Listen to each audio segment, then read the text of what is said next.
चूँकि हम लोग JKSSRB, SSC-GD, SSC-CL, फॉरेस्टर और सुपरवाइज़र का सिलेबस स्टार्ट कर चुके हैं, तो आज हम लोग बात करेंगे इंडियन कॉन्स्टिट्यूशन की।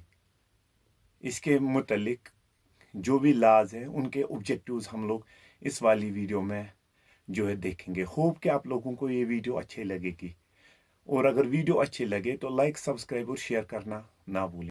पहला ऑब्जेक्टिव जो है हमारा कि हिंदुस्तान के आईन में यूनियन ऑफ स्टेट्स कहां से डिराइव किया गया है। क्योंकि आपको पता है कि इंडियन कॉन्स्टिट्यूशन जो हिंदुस्तान का आईन उसको डिफरेंट कंट्रीज से लिया गया है। ये यूनियन ऑफ स्टेट्स जो है ये ऑस्ट्रेलियन कॉन्स्टिट्यूशन से लिया गया है। कहां पे? इंडियन कॉन्स्टिट्यूशन में। तो चलते इसके बाद आगे जो ऑब्जेक्टिव हम लोगों का होगा दूसरा कि ऑफिशियल लैंग्वेज जो इंडिया की है, यानी यहाँ पे देखिएगा विच part of Indian constitution deals with official language, यानी ऑफिशियल लैंग्वेजेस के साथ कौन सा हिंदुस्तान के आईन कौन सा पार्ट डील करता है। तो यहाँ पे अगर हम लोग देखें, यहाँ पे पार्ट 17, पार्ट 6, पार्ट 10, पार्ट 15। सो इसका जो आंसर है वो है यहाँ पे पार्ट 17। चलते हैं इसके बाद आगे। अब है which article of the Indian constitution, तो तवज्जो रखिएगा, which article of the Indian constitution directs the states to take steps to separate judiciary from the executive in the public service of state. यानी हिंदुस्तान का कौन सा वो आर्टिकल है जो जुडिशरी को अलग करता है बाकी सर्विसेज से। Article 58, article 44, article 52, article 50। तो वो कौन सा है? वो है आर्टिकल 44। तो चलते हैं इसके बाद आगे जो हम लोगों का क्वेश्चन है, the right way to move freely throughout the territory of India comes under the article of Indian Constitution। यानी हिंदुस्तान के आईन का कौन सा वो आर्टिकल है कि आप लोग कहीं पे भी हिंदुस्तान में फ्रीली जो है वो मूव कर सकते हो आप लोग। तो इसका आंसर जो है आर्टिकल 11, आर्टिकल 13, आर्टिकल 19। यानी आर्टिकल 19 जो इंडियन के कॉन्स्टिट्यूशन का है वो हमें कहता है कि आप लोग कहीं पे भी हिंदुस्तान में मूव कर सकते हो इजीली। उसके बाद ऑब्जेक्टिव नंबर 5 जो है, what is the quorum to constitute a meeting of Lok Sabha. यानी वो कौन सी चीज है, कितने लोग जो है प्रेजेंट होने चाहिए ताकि हम लोग लोकसभा की जो मीटिंग है वो बुला सके। तो आंसर इसका है दैट इज डी, यानी 1/10 ऑफ टोटल मेंबर्स, जितने भी मेंबर्स लोकसभा के उसमें 1/10 प्रेजेंट होने चाहिए। उसके बाद क्वेश्चन नंबर 6 है हम लोगों का, how many fundamental rights have been provided by the constitution of India. पहले चूंकि 7 थे, चूंकि राइट ऑफ प्रॉपर्टी उसे खत्म किया गया है, तो आज जो है कुल फंडामेंटल राइट्स है 6। जैसे इक्वलिटी बिफोर लॉ है, इसी तरह who is the constitutional head of the state government, यानी स्टेट गवर्नमेंट जो आप लोगों की होती है उसका कॉन्स्टिट्यूशनल हेड कौन सा होता है? चीफ मिनिस्टर, हाई कोर्ट जज, गवर्नर, हेल्थ मिनिस्टर। नहीं, उसका कॉन्स्टिट्यूशनल हेड जो है वो गवर्नर होता है। तो इसके बाद आगे चलते हैं। अगला क्वेश्चन जो, how many fundamental duties are noted in the constitution of India. यानी हिंदुस्तान के कॉन्स्टिट्यूशन में फंडामेंटल ड्यूटीज कितनी है? तो फंडामेंटल ड्यूटीज हमारी जो है 9 नहीं है, 11 नहीं है, बल्कि 8 है। सो इसका एग्जैक्ट आंसर 8 है। उसके बाद which of the given schedules of the Indian constitution includes the provision regarding anti defection law. यानी एंटी डिफेक्शन लॉ जो इंडिया के कानून में है वो किस शेड्यूल के अंदर लिखा गया है? तो आंसर इसका है सी पार्ट, यानी 10th शेड्यूल के अंदर। उसके बाद हम लोग आगे चलते थे, foundation of the finance commission is laid under which given article. यानी हिंदुस्तान का फाइनेंस कमीशन जो है वो किस कानून के तहत, किस आर्टिकल के तहत इंडिया में बनाया जाता है? तो आर्टिकल जो इसके पीछे है वो है आर्टिकल 280। तो चलते इसके बाद आगे। उसके बाद है which part of the Indian constitution given article has right to privacy been incorporated as a fundamental right. यानी कौन सा हिंदुस्तान का आईन ऐसा है कि राइट टू प्राइवेसी एक फंडामेंटल राइट जो है वो कंसिडर किया गया है? तो इसका आंसर है आर्टिकल नंबर 21। उसके बाद आर्टिकल अब question number 20, which part of given article of Indian Constitution prescribes submission of annual report of work done by state public service commission? यानी जितने भी पब्लिक सर्विस कमीशन है जो गेजेटेड पोस्ट्स फुल करते हैं, हिंदुस्तान के कौन सा कानून है जो इनको एनुअली एक रिपोर्ट फिल करने को कहता है? तो यहां पे जो है इसका बी पार्ट यानी आर्टिकल 323। उसके बाद अगर हम लोग अब चले आगे, we in which part of, ध्यान रखिएगा, इसके बाद नेक्स्ट ऑब्जेक्टिव जो है हम लोगों का वो है हम लोग का in which part of Indian constitution we found provision of relating to citizenship, यानी हिंदुस्तान के आईन में कौन सा पार्ट ऐसा है जहां पे इंडियन सिटीजन की नागरिकता के बारे में जो बताया गया है? तो इसका आंसर है दैट इज पार्ट 4। चलते अब आगे, which among they given has right to summon the parliament, यानी पार्लियामेंट की अगर हम लोग बात करें यानी राज्यसभा हम लोग ले लेते हैं या हम लोग लोकसभा ले लेते हैं, इसकी मीटिंग कौन बुला सकता है? ये इंडिया के कौन बुला सकता है इसकी मीटिंग? तो इसकी मीटिंग जो है वो प्रेसिडेंट ऑफ इंडिया जो है वो बुला सकता है। हैबस कॉर्पस जो एक रिट है, ध्यान रखिएगा, हैबस कॉर्पस जो एक रिट है, इंडिया के किस वाले कॉन्स्टिट्यूशन के पार्ट में कहा गया है? दैट इज फंडामेंटल राइट्स में इसके बारे में कहा गया है। इसके बाद federalism is taken in Indian constitution for which of the following countries, यानी हिंदुस्तान के कानून में जो फेडरलिज्म है ये कहां से लिया गया है? तो बी है कनाडा। तो इसके बाद हम लोग आगे चलते हैं, जो सबसे इंपॉर्टेंट पार्ट है, first session of constitution assembly was held on, यानी पहली दफा जब इंडिया का कानून बनाया गया तो कॉन्स्टिट्यूएंट असेंबली का पहला सेशन जो है कब किया गया? तो आंसर है 9 दिसंबर 1946। तो इसके बाद हम लोग आगे चलते हैं।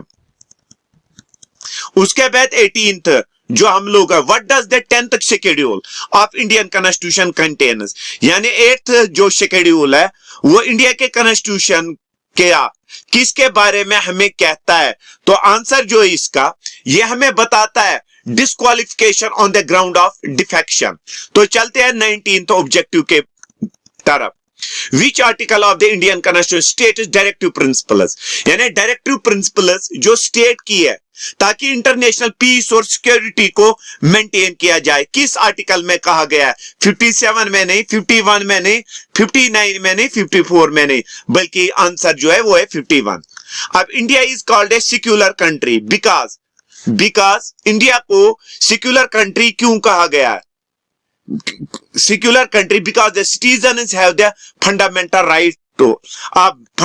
right to profess religion of one's choice, यानी हिंदुस्तान में कोई भी इंसान जो है वो कोई भी मजहब जो है वो उसकी प्रचार कर सकता है, उसको एक्सेप्ट कर सकता है। तो उसके बाद हम लोग जिस वाले क्वेश्चन की तरफ चलेंगे तो वो है हम लोगों का question number 21, what is the meaning of term liberty, यानी लिबर्टी जो है इसकी मीनिंग क्या है हमारे पास? लिबर्टी के अगर हम लोग कहें कि कोई भी रेस्ट्रिक्शन हमें नहीं हो, that is absence of restriction. उसके बाद 22, the doctrine of basic structure was evolved in which case, यानी बेसिक स्ट्रक्चर जो है ये किस डॉक्ट्राइन में कहा गया है इसके बारे में? तो आंसर जो इसका है केस वंदना भारत केस। चलते अब आगे। उसके बाद विच article of the Indian constitution describe taxes, यानी टैक्सेस के बारे में जो सेंट्रल गवर्नमेंट लगाती है ताकि डिस्ट्रीब्यूट इसको किया जाए सेंटर और स्टेट के बीच में, तो इसके बारे में हमें कौन कहता है? Article number 270। तो इसके बाद हम लोग आगे चलते हैं, क्रिमिनल प्रोसीजर कोड यानी CRPR कब वजूद में आया? तो वजूद में ये आया दैट इज यहां पे 1 अप्रैल 1974। उसके बाद हम लोग आगे चलते हैं, वो कौन सा आर्टिकल है जो प्रेसिडेंट को किसी भी कैदी की मां जो है वो सजा करवा सकता है? तो ये है आर्टिकल नंबर 72। उसके बाद कौन सा आर्टिकल हिंदुस्तान के कानून में जहां पे कहा गया है चीफ मिनिस्टर जो है, चीफ मिनिस्टर की ड्यूटीज क्या है with respect to information to the governor? अब अगर हम लोग देखें इसका जो आंसर है वो है ए पार्ट, यानी आर्टिकल 167। उसके बाद थोड़ा आगे चलते हैं। The law making procedure Indian constitution has been inconsiderably influenced by, यानी हिंदुस्तान में जो आईन बनाया जाता है किस मुल्क के आईन से इसको लिया गया है, तो लिया गया है जापान से। तो चलते हैं अब आगे। An inter state council was established by, यानी डिफरेंट स्टेट्स का एक काउंसिल बनाया गया। ये काउंसिल जो है इसको कौन बनाता है, किसने ये एस्टैब्लिश किया था? इसको एस्टैब्लिश किया था प्रेसिडेंट ने। उसके बाद लोक आयुक्त और उप लोक आयुक्त, इनको कौन जो है सिलेक्ट करता है? गवर्नर या लेफ्टिनेंट गवर्नर जो स्टेट का होगा। उसके बाद electronic voting machine, Bharat electronics ने जिनको बनाया था, तो इनको कब सबसे पहले इस्तेमाल किया गया? तो इनको सबसे पहले इस्तेमाल किया गया था 1982 में।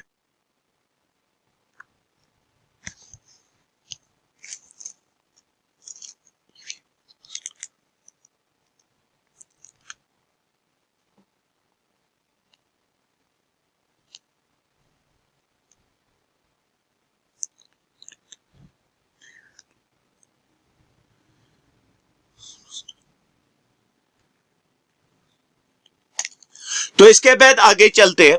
आगे जो है, how much time did it take to the creation of Indian constitution, Hindustan के आईन को कितना समय लगा बनने में? तो आंसर जो इसका है 2 महीने, 2 साल 11 महीने और 18 दिन। इसके बाद आगे चलते हैं। Which schedule of the Indian constitution is about scheduled languages, Hindustan का वो कौन सा पार्ट है जो शेड्यूल्ड लैंग्वेजेस के साथ रिलेट करता है? तो वो है दैट इज पार्ट 8। तो चलते अब आगे। अब हमें बताना है कॉन्स्टिट्यूशन, वो कौन सी कॉन्स्टिट्यूशनल अमेंडमेंट है जहां से वोटिंग के एज 21 से 18 कर दी गई है। तो हमें इसके बारे में अब बताना है। तो आंसर जो है वो है 61th अमेंडमेंट। उसके बाद आगे चलते हैं।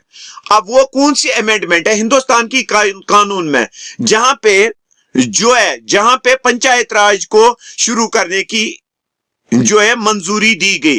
तो ये जो इसका पार्ट है दैट्स पार्ट 73rd अमेंडमेंट।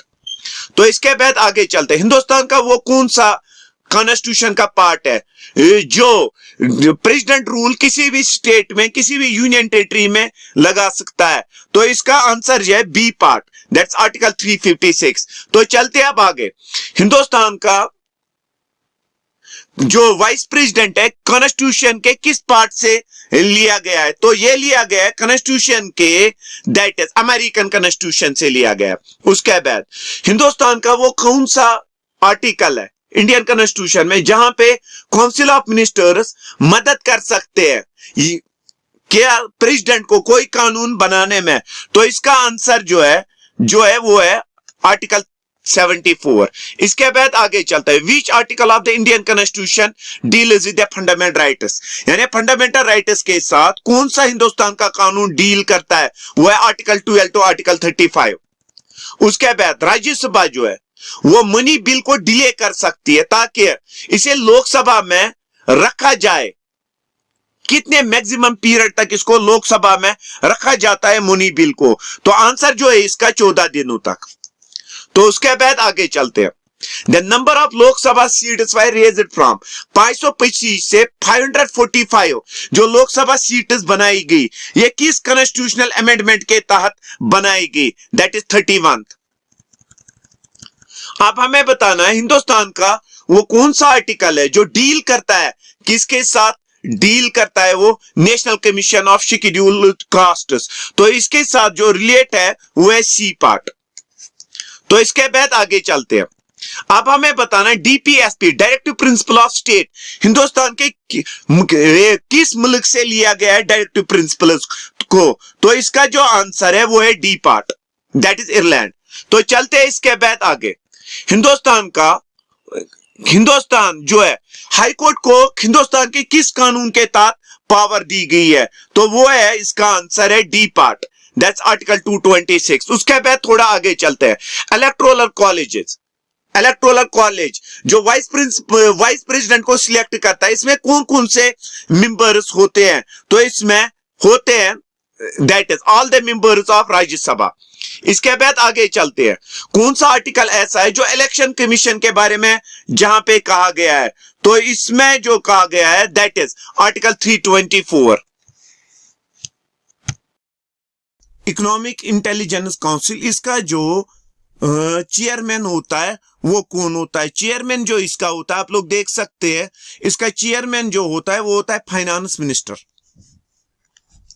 उसके बाद जो हम लोगों का क्वेश्चन नंबर 47 है, देखिएगा शेड्यूल इंडियन कॉन्स्टिट्यूशन जो है, कौन सा शेड्यूल ग्राम पंचायत के बारे में हमें कहता है, दैट इज शेड्यूल 11।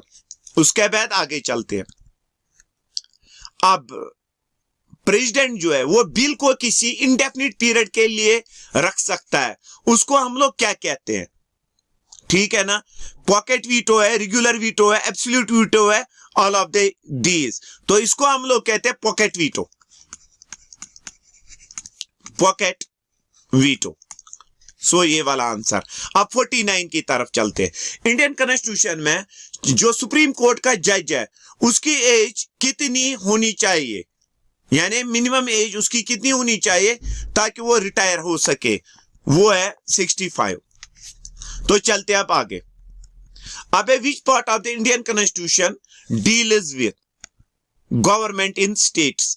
अब अगर हम लोग बात करें तो वो है part that is 9th। Hope कि आप लोगों को ये वीडियो अच्छा लगा होगा। वीडियो अच्छा लगा हो तो लाइक, सब्सक्राइब और शेयर करना ना भूलें। शुक्रिया।